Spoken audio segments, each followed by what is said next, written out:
Amigos y hermanos, bienvenidos una vez más a este subbloque de estudio bíblico llamado Apocalipsis a cuadro grande. Una vez más nos reunimos para poder trabajar con la Sagrada Escritura, con la Biblia abierta, y que usted pueda tener un panorama rápido pero sustancioso que lo inquiete, que lo incomode y lo haga llevar a investigar más sobre este tiempo que se está acabando, estos últimos tiempos de la iglesia cristiana antes de ser arrebatada en este mundo que está en un conflicto mayor. En esta ocasión, permítanme manejar el capítulo 18, que es el que trabajaremos, de una manera diferente. En primer lugar, necesito tomarlo de la mano e irnos unos momentos a la historia de la actividad más representativa y fuerte a nivel mundial de la conocida Gran Ramera o el sistema católico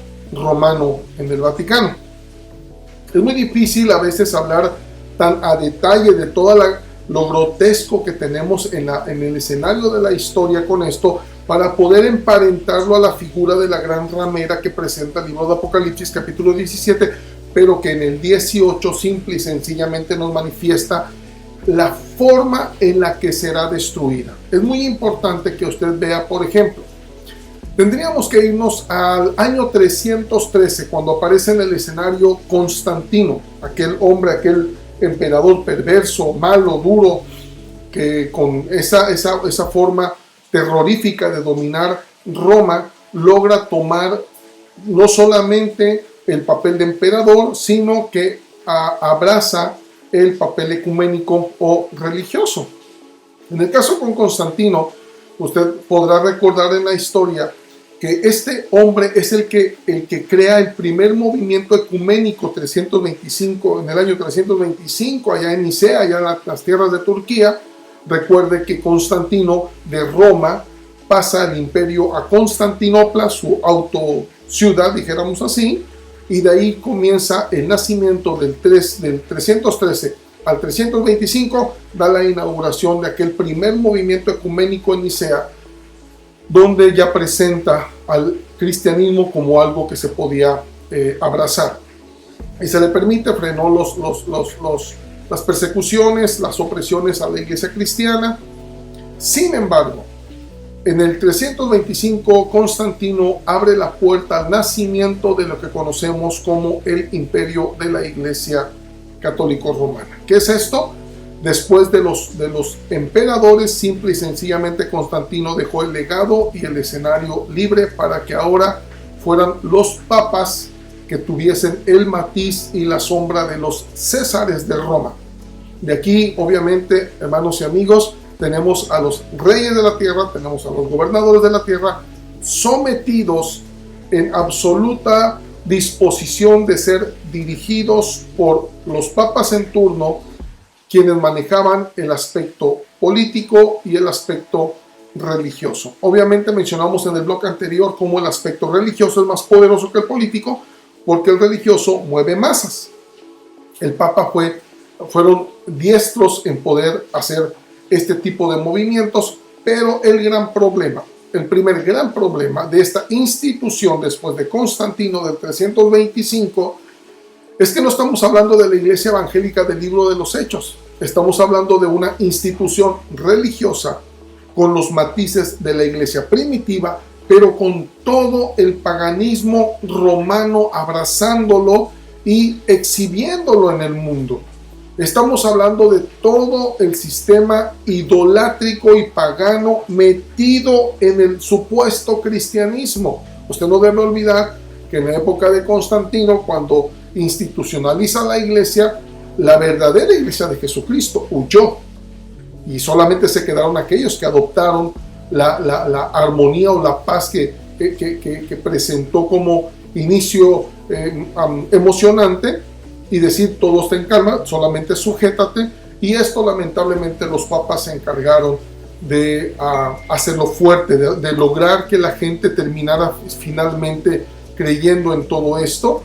Y tenemos entonces la alta idolatría, la alta veneración a ídolos, todo el paganismo, las tradiciones que están disfrazadas de cristianismo y que han desviado completamente a mucha gente que con sinceridad y amor están buscando la voluntad de Dios, la presencia de Jesucristo, pero que a través de esta tradición religiosa lamentablemente lo perdieron. En este cuadro tenemos ese grandísimo y gravísimo pecado de distorsionar con paganismo y con intereses políticos lo que es la bendita relación con Jesucristo, el bendito tema de la salvación eterna. Si esto le parece poco, estamos hablando de cientos y cientos de años donde los papas hicieron y deshicieron en la historia de la humanidad. Para 1184, usted recordará en el sur de Francia, cuando comenzaban a tener ya algunas ámpulas de gente que se estaba negando a someterse a ese sistema corrupto, sucio, idolátrico, pues instituyeron el segundo grandísimo y gravísimo pecado llamado la Santa Inquisición. En el sur de Francia esto comienza a despegar, para 1478 se expande a España y después de España al mundo entero. ¿Qué tenemos aquí? La máquina más terrorífica, la que más ha representado el terror, el pecado, la degradación de la Iglesia Católica Romana, no solamente aterrando al mundo, obligando a que crean lo que ellos querían que creyeran y oprimiendo a los reyes de la tierra, sometiendo a las naciones y obviamente enriqueciéndose de manera exorbitante. Simplemente no se puede describir la riqueza del Vaticano. Recuerde que el capítulo 17 nos dice que la ramera se viste de púrpura, de perlas preciosas, de oro, y lo tenemos en simplemente las imágenes de todo lo que es el Vaticano. Usted va a ver que son sus colores distintivos: oro, perlas preciosas y el rojo escarlata, el rojo carmesí, que los representa como la institución que domina la religión del mundo.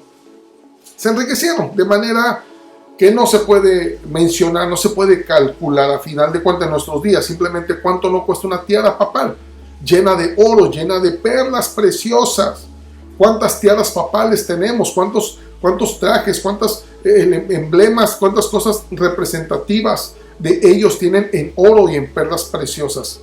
Bien, esto provocó, amigos y hermanos, algo que es irrefutable como pecado.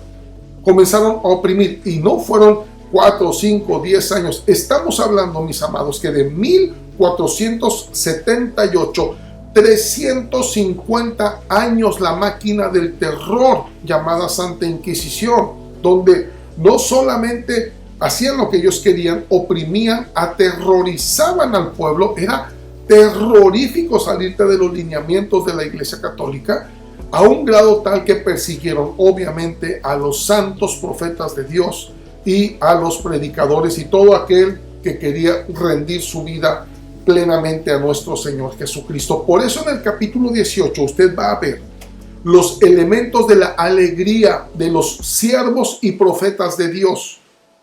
Debo aclarar que se menciona que, como se menciona la palabra Babilonia, mencionamos en el blog anterior, que se puede dividir en la Babilonia política y económica o en la Babilonia religiosa. Capítulo 18 está tocando la Babilonia religiosa o la gran ramera del capítulo 17.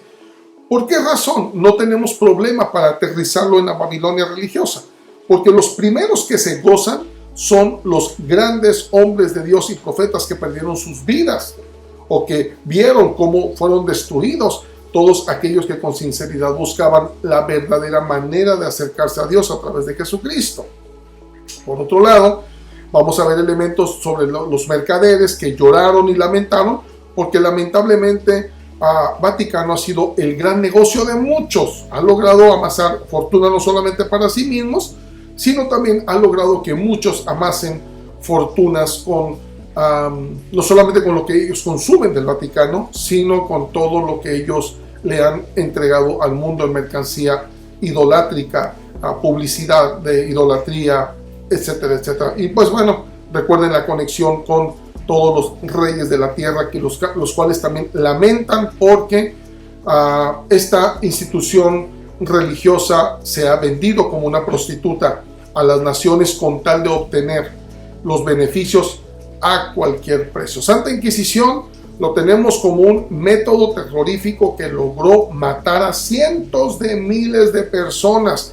350 años dura el periodo de la Santa Inquisición. Esto sí no es porque Napoleón se mete en el escenario y automáticamente hace desaparecer esta institución demoníaca.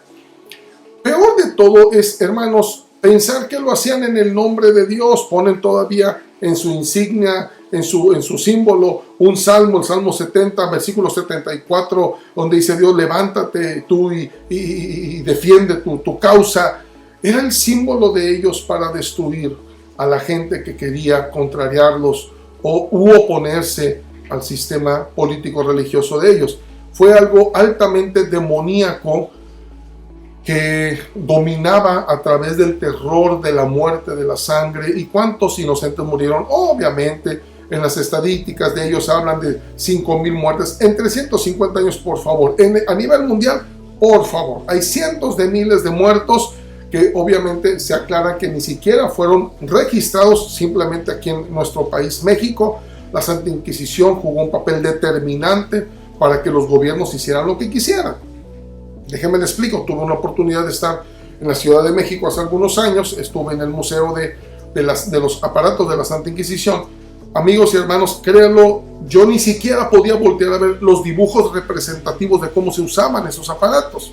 Viendo solamente el aparato era un terror, era una cosa que aterraba el alma, que estremecía mi cuerpo al ver dónde podía caber una mente tan satánica, tan sucia, tan perversa para poder lastimar y destruir un cuerpo humano. Es increíble lo que la Santa Inquisición llegó a producir. Una ingeniería de la época totalmente satánica que hacía que la gente pudiese ser no solamente muerta, sino altamente torturada, todo hasta que se hiciera como ellos querían las cosas. Terrorífico pecado, por favor. 350 años de pecado, desde el 325 hasta después de que aparece Napoleón destruyendo la Santa Inquisición. ¿Cuánto puede haber tenido en maldad oprimir las naciones, recoger las riquezas del mundo y ponerse como los césares del antiguo Roma, para luego presentar la Santa Inquisición, su arma más diabólica, que más ha sido la mancha que no pueden quitar ni quitarán como institución religiosa en el nombre de Jesucristo? Como número 3, es importante ver que para muestra un botón, dicen por ahí. Y podríamos hablar acerca de cómo se prostituyó con las naciones y con todo. Hermanitos, con el solo hecho que nos vayamos a la historia de 1933 y hablemos del hombre que en la historia de toda la humanidad, de casi 6,000 años de humanidad, ni siquiera Nimrod en el libro de Génesis logró ese nivel. Adolfo Hitler es el hombre que casi logró llenar todos los requisitos para convertirse en el anticristo. Y sin embargo, estamos hablando de un Hitler que no necesitamos incluso moverle tanto a la olla para darnos cuenta de todas las atrocidades, cuántos millones de muertos, cuánta sangre derramada, cuánta maldad, cuántos demonios. Un hombre que tenía sus gurús, sus brujos en dirección, quienes lo encaminaban, siendo instruido por el Vaticano desde niño. Y todavía en 1933 tenemos aquel acuerdo entre el Tercer Reich y el Papa Pío XII, donde firman aquel acuerdo, aquel concordato, donde simplemente el Papa le hace ver a Hitler: te vamos a entregar el voto católico general a tu reinado para que llegues al poder, siempre y cuando Hitler se comprometiera a darle múltiples beneficios a la Iglesia Católica de Alemania. Y así fue. Por eso, desde 1928, el Vaticano preparó la campaña de Hitler para presentarlo en 1933. Es increíble poder enfrentarnos, amigos y hermanos, que de aquella firma, de aquel tratado que tuvieron con el Tercer Reich el 20 de julio del 33, podemos ver que después teníamos a esta gente en el mes del 17 de septiembre del 33 celebrando la misa de acción de gracias en la catedral de Edwin, y diciendo el representante del Papa y el mismo Papa presentando a Hitler como un hombre altamente devoto a Dios e interesado en el bienestar de Alemania, y que ahora su reinado iba a ser dirigido por la mismísima mano de Dios. ¿Qué le parece ese pecadito? ¿Qué le parece la introducción, el auspicio, el aval, el apoyo incondicional del hombre casi el anticristo de esa época por el Vaticano? Todo con tal de recibir todos los beneficios. Por favor, váyase a la historia, váyase a los libros donde tenemos las fotografías aberrantes del Papa, los papas, los sacerdotes sentándose con Adolfo Hitler, avalando la muerte de tantos millones de hijos de Dios del pueblo judío.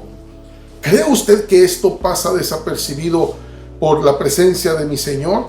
¿Cree usted que esto simple y sencillamente Dios lo pasa por alto, mis amados hermanos y amigos? ¿Por qué darle el título y la etiqueta de la gran ramera? Estamos hablando después de 1978, el 16 de octubre de 1978, aparece un papa muy interesante llamado el Papa Juan Pablo II, quien se encarga de levantarse como un guerrero incansable hasta lograr la fuerza de la nueva era, donde inicia a crear el ecumenismo más fuerte, ya dirigido por papas anteriores. Recuerde que la Iglesia Católica Romana aparece en el 325 por Constantino en el primer movimiento ecuménico en Nicea. Ya lo mencionamos al principio.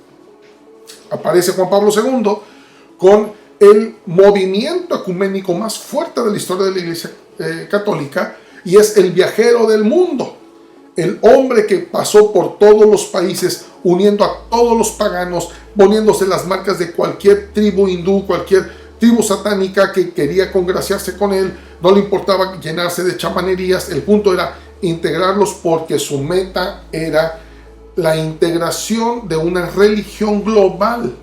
Ese es el lenguaje del anticristo, mis amados. Eso es el lenguaje del anticristo. Esa es la creación del nuevo orden mundial. Una sola política, una sola religión.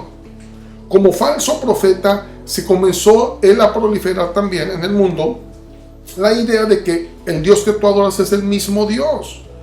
Y esto fue simplemente un arma muy sutil que logró que grandes reyes simplemente se doblegaran por beneficios políticos. El Papa se ha vendido, el Vaticano ha vendido las verdades espirituales como un arma para llegar a los pueblos y poder sacar el provecho que las naciones necesitan. Tenemos a Papa Juan Pablo II, quien hizo ese trabajo. Todo el mundo lo amaba en su tiempo, la gente católica, y lo vemos armando la nueva era del ecumenismo en dirección simple y sencillamente a lo que es el nuevo orden global mundial. Logró mucho avance, definitivamente. Es muy interesante notar que el capítulo 18 de Apocalipsis nos habla de la destrucción total y absoluta de la gran ramera. ¿Cómo pensar que el Vaticano va a caer? ¿Cómo va a ser destruido en un día? ¿Cómo va a desaparecer de la manera en el lenguaje que utiliza Juan en el Apocalipsis 18? Amigos y hermanos, creemos que esto no va a ser tan fácil, y realmente estamos viviendo en los últimos días del Vaticano. Déjenme le explico.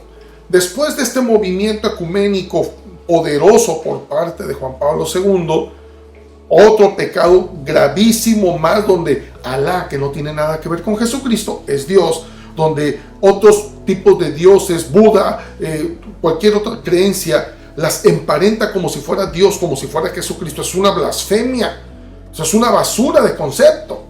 Simple y sencillamente manchar el nombre de mi Dios con cualquier tipo de ídolos. Esto no causa ningún problema, porque el Vaticano se ha dedicado precisamente a enseñar idolatría en la más alta de las formas en las que se puede enseñar con diplomacia y hasta con amor y con ternura. Por eso la gente termina adorando ídolos, creyendo que esos son los que les van a salvar y rescatar sus vidas.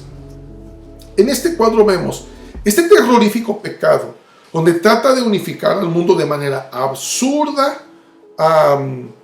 tratando de crear una sola iglesia. Orden mundial.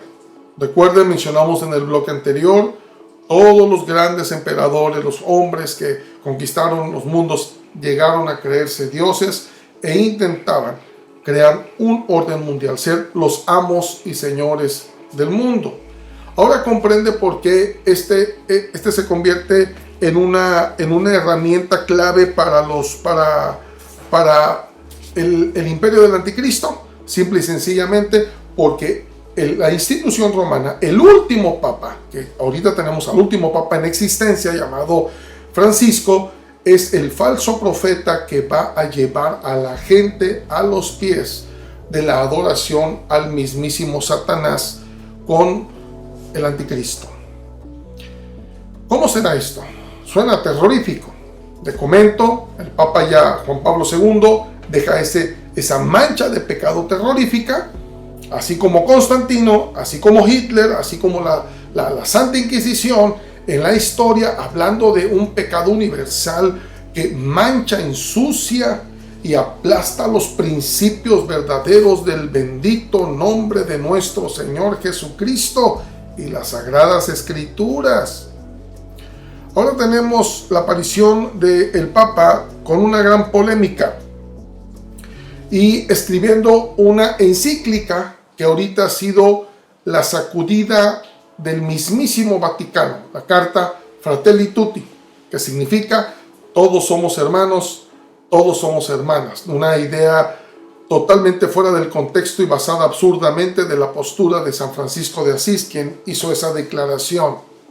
Francisco está intentando ya abiertamente con Fratelli Tutti esta encíclica que usted necesita descubrirla, usted necesita sacarla de internet, leer en qué consiste, vea la polémica que hay ahorita dentro del Vaticano, vea cómo los obispos están discutiendo, están asustados, algunos pidiendo que vean la manera de sacar a este papa del escenario, pero no pueden. Es el único hombre en la tierra que no puede ser juzgado, que no puede ser quitado de manera de pleito judicial.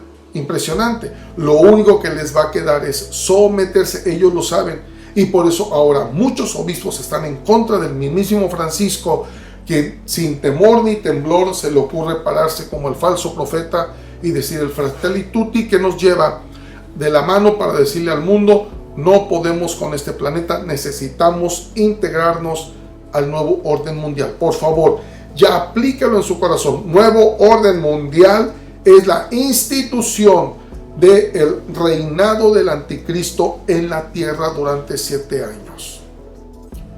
Solamente en la historia del 313, 325 hasta nuestros días, a cuadro grande, vea lo que la institución católico romana ha hecho con el mundo. ¿Cree que esto va a pasar por alto al Señor? ¿Por qué la declara como la gran ramera? ¿Por qué la mujer que se sienta sobre la bestia? Ahora bien, cuando hablamos de que esta mujer va a ser desnuda, quemada, destruida por el anticristo y por los 10 reyes que gobernarán la tierra con el anticristo, recuerden que la van a odiar y la van a despojar. Cuando esto suceda, amigos y hermanos, por eso hablábamos en un tiempo atrás que no es la Babilonia política a la que se refiere el capítulo 18, aunque pueda estar haciendo referencia a lo que es la organización general del anticristo llamada Babilonia, pero recuerde que en el punto del capítulo 18 todavía no termina el 7º año del imperio del anticristo. Está hablando de la destrucción de la institución católico romana como prostituta y como falso profeta, que esto va a suceder a la mitad de los 7 años. Insisto nuevamente con la información, los primeros 3 años y medio de la gran tribulación, que serán 7 años, el anticristo le va a ceder el poder a la iglesia católico romana, quien se va a encargar de proliferar y de popularizar el nombre del anticristo, y entonces la misma iglesia, con el poderío de estar nuevamente en los gobiernos del mundo, va a intentar obligar a la gente a que se arrodille, y si no, utilizará y desempolvará simple y sencillamente las mañas que tiene de la llamada Santa Inquisición, la nueva Santa Inquisición. Así que si tú no te postras ante el anticristo y ante la bestia que vamos a figurear, vamos a hacer un mono que va hasta hablar, tú te vas a morir. Simplemente, nuevamente resurge la Santa Inquisición, pero le va a durar 3 años y medio. La primera tortura de la gente que se quede en la Gran Tribulación va a ser por la Iglesia Católica Romana, como lo hizo en cientos de años atrás y en el medievo. Pero a los 3 años y medio, cuando todo esté bien asentadito, cuando ya tenga todo el mundo bajo los pies y torturando a los cristianos o a la gente que se está entregando a Cristo y dando su vida por Jesús, que va a ser la única manera de salvación, entonces el anticristo y los 10 reyes van a decir: ya no nos sirve, quítale todo su dinero que juntó durante tantos cientos de años, desnúdala, mátala, quémala, ya no nos sirve absolutamente para nada. Se acaba la institución católica romana, se muere el falso profeta, y tenemos aquí, amigos y hermanos, un detalle muy interesante. Si usted voltea al Vaticano, el mismo capítulo 18 nos vuelve a mencionar que se está refiriendo a la prostituta del capítulo 17. Tenemos 3 veces los ayes, las lamentaciones más extremas de la Biblia, versículo 10, versículo 16, versículo 19.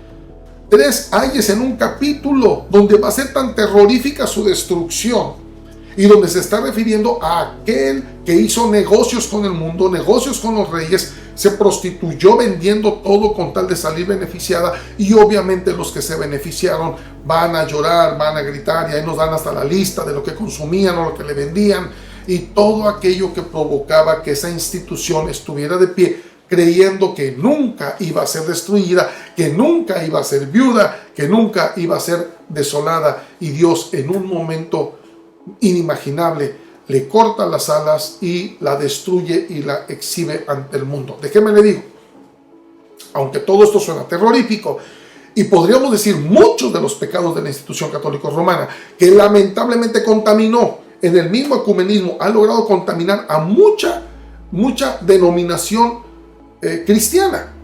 La ha querido emparentar. Todavía hay cristianos evangélicos que quieren emparentarse con el ecumenismo. Es increíble. Esta es una historia larga de contar, pero con los cuadros que le acabamos de mencionar, suficientes pecados, a grosso modo, a nivel mundial, para que se dé cuenta por qué va a ser destruida de la manera en la que el capítulo 18 casi lo detalla.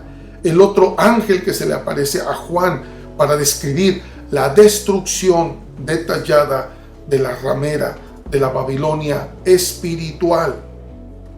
Actualmente, ahí va lo más terrorífico de lo que voy a mencionar en este blog. Lo más terrorífico para mí es no solamente todo lo que va a suceder y cómo puede llegar a suceder, es el hecho del tiempo. Si usted voltea a la Basílica del Vaticano de San Pedro, usted se va a dar cuenta que tienen valga la redundancia, una basílica donde tienen todos los aros, los dibujos de los papas de la historia. Para 1990 solamente teníamos 2 aros libres. Eran los últimos 2 papas según la institución del Vaticano. Después de Juan Pablo II, vino Benedicto. Benedicto no duró mucho, tuvo que renunciar bajo la presión que tenía por los pederastas a nivel mundial, porque él había sido un hombre que había sido un instrumento de Satanás, ayudando a todos los pederastas sacerdotes en el mundo y haber liberado a muchos pederastas sin que cayeran a la cárcel. Usted conoce esa historia, y si no, investíguela. Va a ver qué terrorífica historia de pederastía. Bien, este hombre tiene que renunciar bajo las presiones que tenía y entra al escenario el último papa. Esto es estremecedor. De los 2 aros que quedaban, uno era Benedicto, el último aro es para el Papa Francisco. Ya no hay más papas. Se acaba la era papal con Francisco. Y por esa razón, no le sorprenda a usted que sea el Papa que se está dedicando ahorita con su carta magna llamada Fratelli Tutti. La carta que ha conmocionado al mundo religioso, que ha hecho indignar a mucho verdadero católico que reverencia el nombre de Jesús. Necesito aclarar y decirlo con todo el corazón. Amigo católico, los evangélicos los amamos en el nombre de Jesucristo. No vamos con ustedes en cuanto a cómo creen en Jesús, porque para nosotros Jesucristo es suficiente. Jesucristo es el Salvador del mundo. Jesucristo es el que murió por nosotros. No necesitamos ningún otro intercesor. Jesucristo y su sangre preciosa nos limpia de todo pecado. Él va a ser nuestro juez. Él va a ser nuestro rey por la eternidad de los siglos santos. No necesitamos ni santos ni ningún tipo de virgen que pueda interceder por nosotros en el cielo. Esas son una de las tantas razones por las que no podemos decirnos hermanos ustedes y nosotros. Además, el Evangelio de Juan capítulo 1 versículo 12 lo dice claramente, que solamente a los que creen en el nombre de Jesucristo son llamados, autorizados por el mismo Dios, hijos de Dios. Así que no todos somos hijos o hermanos en Cristo. Amigos católicos, esto lo he dicho con todo el respeto del mundo. Mi Señor lo sabe, conoce mi corazón. Pero estamos frente a un problema que ustedes mismos están ahorita viviendo y masticando con amargura.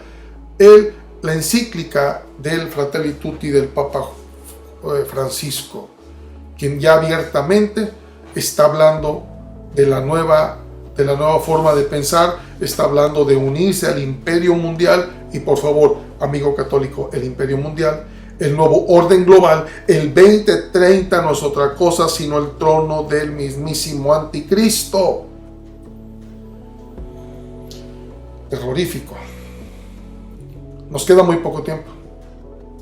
Imagínense, Francisco, el último papa de Vaticano. Y después viene de ahí, en este corto periodo, la destrucción de la ramera para siempre.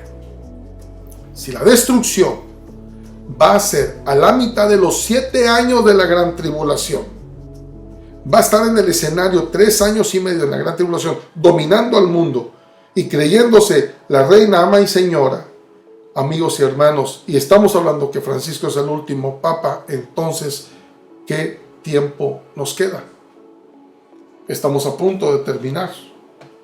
Iglesia cristiana fiel, estamos a punto de ser arrebatados por la mano de Jesucristo. Ahora sí se lo puedo decir, en cualquier momento. Tenemos el conflicto con los Estados Unidos, la nación más poderosa del mundo, los dos que están disputando la presidencia, Biden y Donald Trump. Uno con todo el liberalismo y con toda la decadencia espiritual, y el otro levantando el nombre de Jesús después de la presión que recibió y darse cuenta que solamente Jesús puede levantar a los Estados Unidos. Hermanos, es un punto que determina parte del fin. Los demócratas listos para abrir las puertas al nuevo orden mundial, Donald Trump con principios cristianos, tratando de frenar algo que él sabe que es inminente la llegada, pero que él no quiere que llegue en su tiempo. Ahora bien, en este momento, abra las Sagradas Escrituras, abre el capítulo 18 y sígame con su vista si gusta o con su Biblia. Y ahora sí, detalladamente, con la información breve que le he dado de cuadros grandes de la historia de la gran ramera, usted vea y saque sus conclusiones en el capítulo 18. Después de esto, vi a otro ángel descender del cielo con gran poder, y la tierra fue alumbrada con su gloria. Y clamó con voz potente, diciendo: Ha caído la gran Babilonia, y se ha hecho habitación de demonios y guarida de todo espíritu inmundo, y albergue de toda ave inmunda y aborrecible. Porque todas las naciones han bebido del vino del furor de su fornicación, y los reyes de la tierra han fornicado con ella, y los mercaderes de la tierra se han enriquecido de la potencia de sus deleites. Y oí otra voz del cielo que decía: Salid de ella, pueblo mío, para que no seáis partícipes de sus pecados, ni recibáis parte de sus plagas, porque sus pecados han llegado hasta el cielo, y Dios se ha acordado de sus maldades. Dadle a ella como ella os ha dado, y pagadle doble según sus obras. En el cáliz en que ella preparó bebida, preparadle a ella el doble. Cuanto ella se ha glorificado y ha vivido en deleites, tanto dadle de tormento y llanto, porque dice en su corazón: yo estoy sentada como reina, y no soy viuda, y no veré llanto.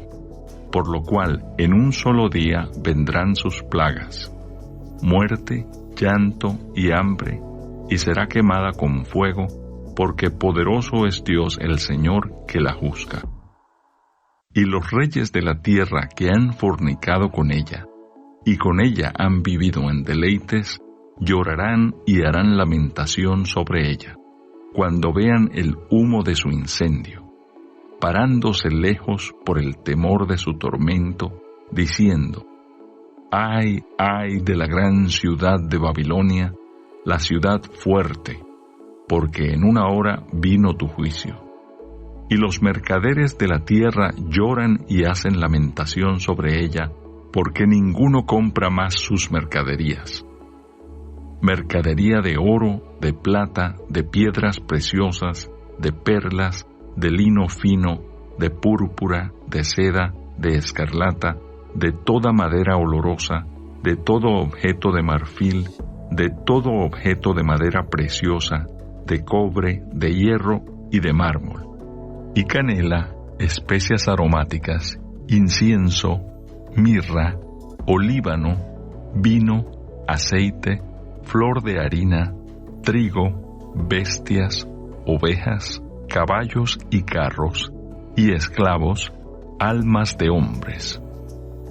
Los frutos codiciados por tu alma se apartaron de ti, y todas las cosas exquisitas y espléndidas te han faltado, y nunca más las hallarás. Los mercaderes de estas cosas que se han enriquecido a costa de ella, se pararán lejos por el temor de su tormento, llorando y lamentando, y diciendo: ay, ay de la gran ciudad que estaba vestida de lino fino, de púrpura y de escarlata, y estaba adornada de oro, de piedras preciosas y de perlas, porque en una hora han sido consumidas tantas riquezas. Y todo piloto, y todos los que viajan en naves, y marineros, y todos los que trabajan en el mar, se pararon lejos. Y viendo el humo de su incendio, dieron voces diciendo: ¿qué ciudad era semejante a esta gran ciudad?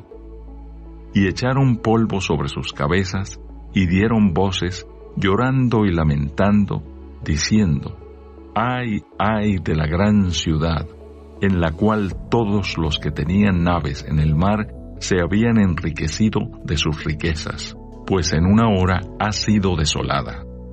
Alégrate sobre ella, cielo, y vosotros santos apóstoles y profetas, porque Dios os ha hecho justicia en ella. Y un ángel poderoso tomó una piedra, como una gran piedra de molino, y la arrojó en el mar, diciendo: con el mismo ímpetu será derribada Babilonia, la gran ciudad, y nunca más será hallada. Y voz de arpistas, de músicos, de flautistas y de trompeteros no se oirá más en ti, y ningún artífice de oficio alguno se hallará más en ti, ni ruido de molino se oirá más en ti. Luz de lámpara no alumbrará más en ti, ni voz de esposo y de esposa se oirá más en ti, porque tus mercaderes eran los grandes de la tierra, pues por tus hechicerías fueron engañadas todas las naciones. Y en ella se halló la sangre de los profetas y de los santos y de todos los que han sido muertos en la tierra. Esto es Apocalipsis a cuadro grande, amigo y amiga. Dios los bendiga, Dios los guarde. Esto significa que todo el que pertenece a Cristo se ha convertido en una persona nueva. Una nueva vida te espera. Iglesia Génesis. Un nuevo comienzo.